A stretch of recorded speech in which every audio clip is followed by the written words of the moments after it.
This quite beautiful photograph is of my parents on their wedding day on Christmas Eve 1932 in Nazareth.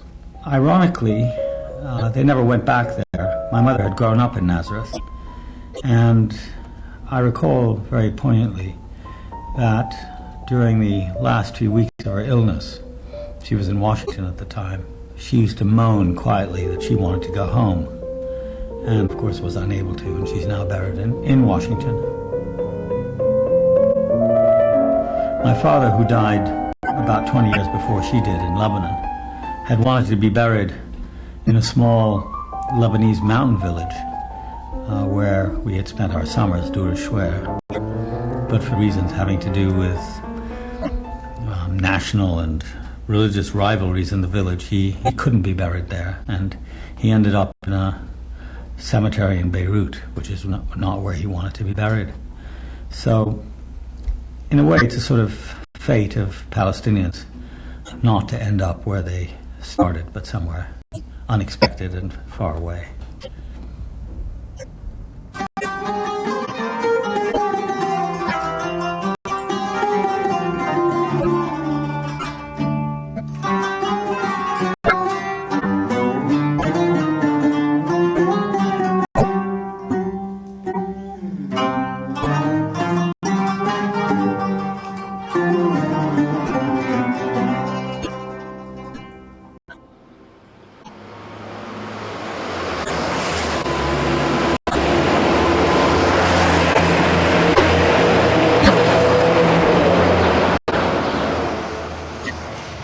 Which is our equivalent of private school. I live in New York. 50 years after we left Palestine, I've come back with my son Wadir to show him where I was born and where my father, who he's named after, went to school and was a renowned athlete. The fact that I'm ill with leukemia has given this voyage a special meaning. My father was out in 1908, and then 3 years in the first 11 in cricket, where he was a wicket keeper. And, which means that you stand behind the... Oh, like a catcher. Like a catcher. I see. He also played 4 years. See, Wadi Ibrahim, Wadi Ibrahim, Wadi Ibrahim, Wadi Ibrahim. Jewish terrorists bombed the King David Hotel in 1946. The wreckage could be seen from our house. I recall the rising sense of danger, British soldiers on the alert, and news of impending war between Palestinians and Jewish forces. But my childhood memories of Jerusalem are of a small mixed city, an even smaller Anglican community, peaceful and pleasant, with only occasional reminders that all was not well.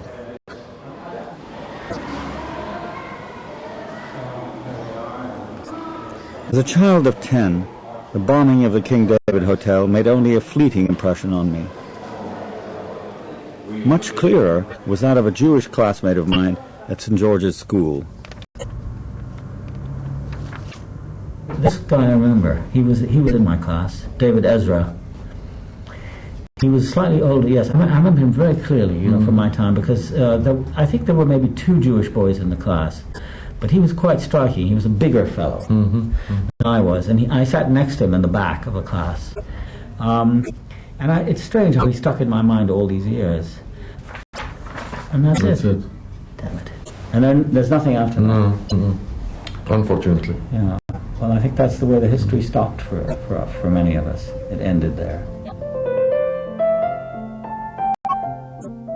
This is a scene of my sisters and me playing together before my family lost its home in Jerusalem.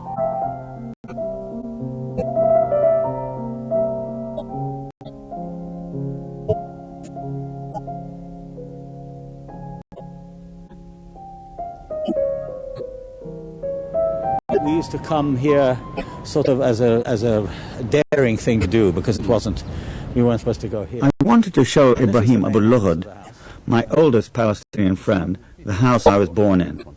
He became a refugee in 1948 and then spent 40 years studying and teaching in the United States.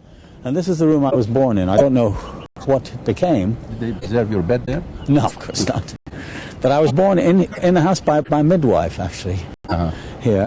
And this I remember extremely well because there was a balcony on which in the summers we used to sit during the day.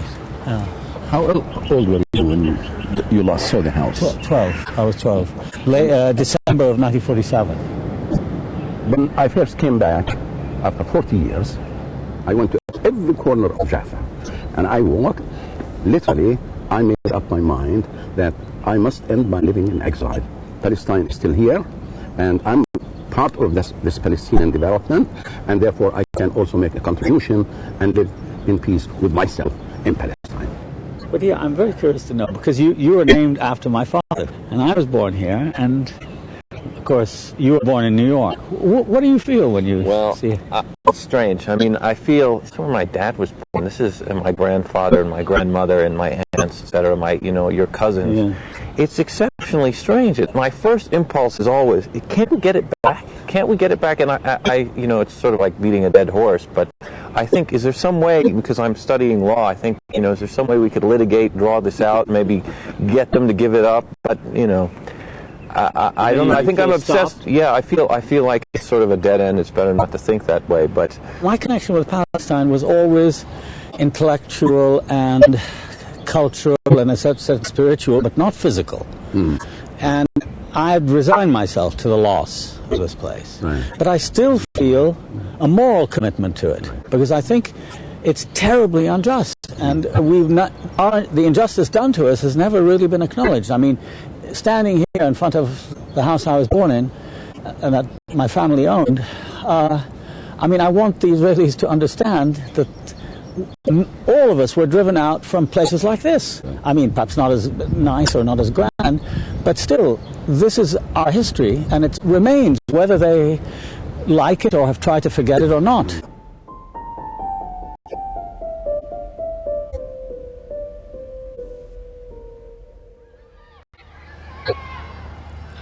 We lost our family home. Others lost much more during an-Nakba, the catastrophe, as Arabs still call it. Salah is a survivor of the massacre of Palestinians at the village of Deir Yassin on April the 9th, 1948, which was certainly the most traumatic event of the war and was calculated to spread panic. 25 members of her family were murdered.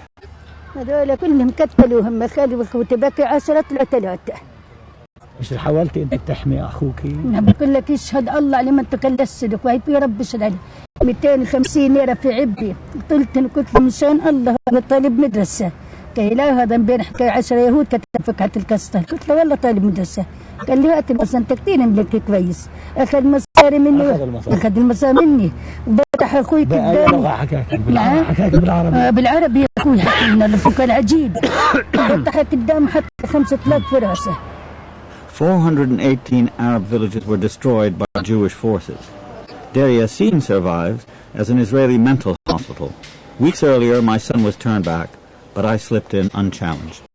This was a scene of such an appalling bloodbath with such horrendous consequences for Palestinians. I was 12 at the time. We were in Cairo already. It was in April of 48. And I remember my aunt, who had just come from Palestine, telling us about it. And that, I think, was part of the design, that the echoes of horror and terror and flight should be a kind of a signal to the Arabs as what would happen if they stood in the way. And it had the desired effect. According to Red Cross reports, about 245 Palestinians were killed on that day in April. One of the results of such events was that 750,000 Palestinians were made refugees, fled or driven out. Among them was a young boy, Mahmoud Darwish, later the Palestinian national poet. ولدت ونشأت في الجليل في قرية قريبة من مدينة عكا الشهيرة، وأذكر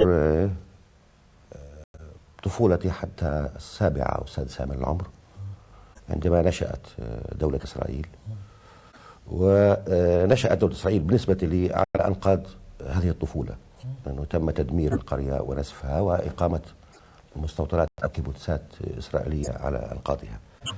ومن هنا من هذا المكان بدأت سيرتي الشخصية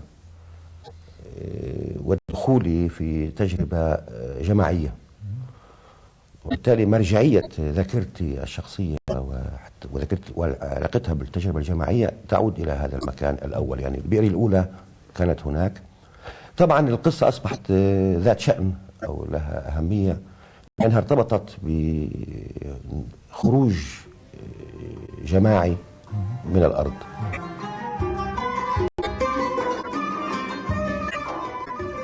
Israeli official information maintained for many years that the Arab exodus was voluntary.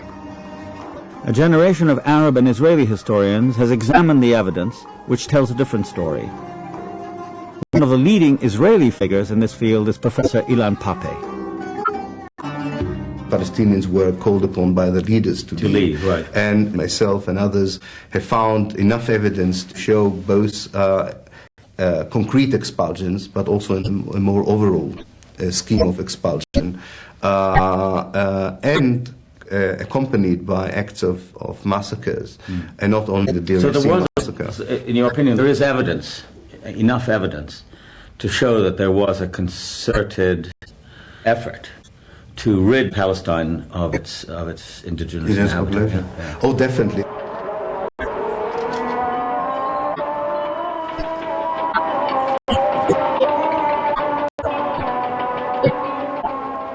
Even now, survivors of the 1948 forced exodus still live in refugee camps such as Dheisheh, a stone's throw from Bethlehem.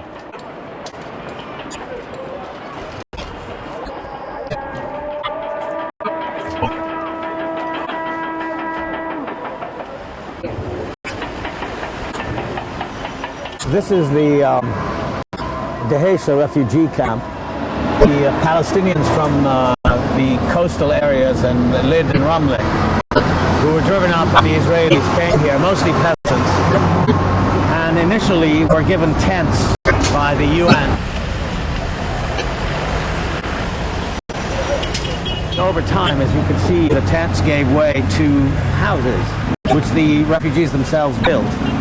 Then after 1967, the Israelis built a fence all around the camp, which is the square kilometer, about 8,000 people stuffed into here, and the fence kept them in. Every inhabitant of Dheisheh to get in and out had to go through these metal turnstiles, walking, and then be let back in again, so that the feeling they all had was that they were sort of bottled in here in prison. The important thing about the refugee camp is that it plays a very terrible and unfortunate role in Palestinian history, because the neighboring countries, Lebanon, Jordan, etc., has camps like this, where Palestinians were put as a way of concentrating them in one place and leaving them there until something would be done to them. And nothing was done, of course. And so a whole life grew up in here. The old people, the original inhabitants, many of whom are still here as old people, are still waiting for something to happen, to go back to their towns. In the instance of some people that we saw and talked to, their land is about 12 kilometers away, and they can actually see it. It's now Israel, and it's farmed by kibbutzes and towns, and they look at it. In some cases, they've gone back to visit, and they stand there and cry. It's their land, they'll never get it back, they feel, but they're still waiting. In the meantime, Dheisheh goes on. And there are many other camps like this in the occupied territories.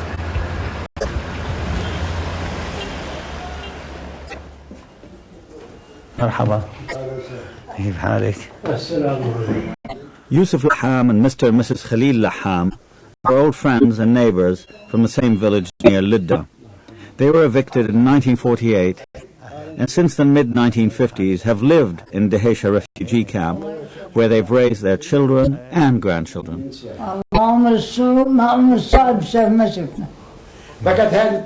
Many Palestinian refugees still keep the keys and title deeds to their old homes. They're faithfully preserved over the years, though they can't go back, and many of the houses were destroyed. هذا المفتاح نضحك على بعضنا البراني بعدين هذول كلهم كواشين احنا متأملين في شيء واحد يعني لو بعد 1000 سنة بنموت احنا بيجوا اولادنا اولادكم اولادنا ولو بعد 200 سنة بعد 500 سنة لازم بأمر الله نرجع شايف كيف؟ فيش طريقة ثانية ما بدون الظلم ابدا. طب هلا لشو بتخلي هالمفتاح انت؟ تذكرة مشان الاولاد الاولاد هي عندي انا 22 35 ولد وبنت اللي بقول يا سيدي اولادي يعني فكرك الكوي بظل كوي؟ لا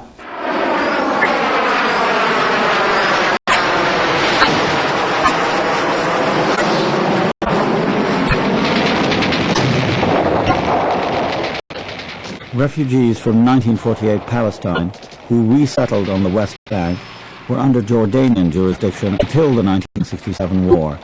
Then they came under Israeli military occupation.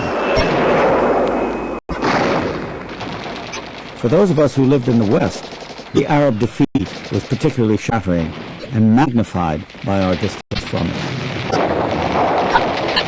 67 was actually a watershed for, I think, for all of us in America. What I saw in 67 was totally unexpected, shocking, for two reasons. One is obviously the complete dashing of the Arab states and the hope that we had pinned that there will be a battle and we will be liberated and we will be able to go home and so forth.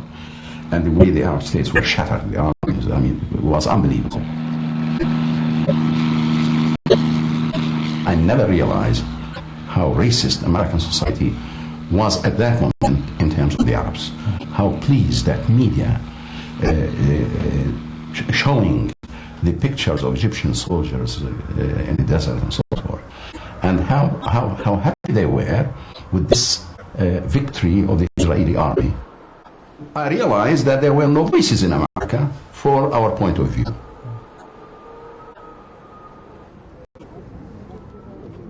It was at this point, just after the war, that my friend Ibrahim contacted me for the first time in many years and asked me to write an essay called The Arab Portrayed.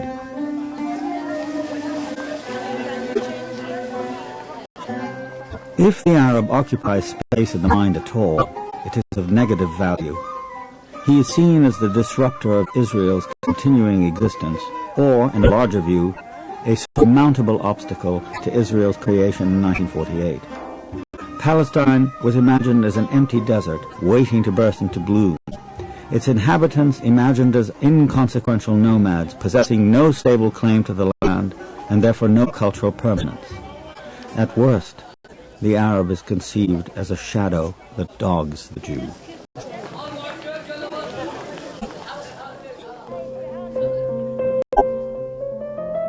Just after the 1967 war, Daniel Barenboim, the celebrated Israeli pianist, was married to Jacqueline Dupre. Among the wedding guests was Israel's first Prime Minister, David Ben-Gurion. I met Daniel in the early 90s, and we've since become close friends, partly because of shared musical interests, partly because 1967 changed our lives. I became very much aware of the problems of Palestinian identity and the fact that... How did you become aware of them? I mean, reading? Or? Yes, and yeah, sort of in the late, after the 67 war. For me personally, the 67 war was the point where I became aware of all that. And then I realized that for the first time in history, the Jewish people were in control of another minority. Having suffered from being a persecuted minority for 2,000 years, now for the first time they were in control of another minority. I didn't like that feeling at all. I remember that as my first feeling before even understanding the whys and what fors. The stark disparity between Arab and Israeli power was painfully on display in the loss of Jerusalem, which Israel annexed in 1967. Shortly after that, I met Israel Shahak, Hebrew University professor of chemistry, Holocaust survivor, an early and outspoken human rights activist, and a trenchant critic of Israeli treatment of the Palestinians. In the 50s and 60s, Palestinians didn't exist. There were only Arabs, and all Arabs were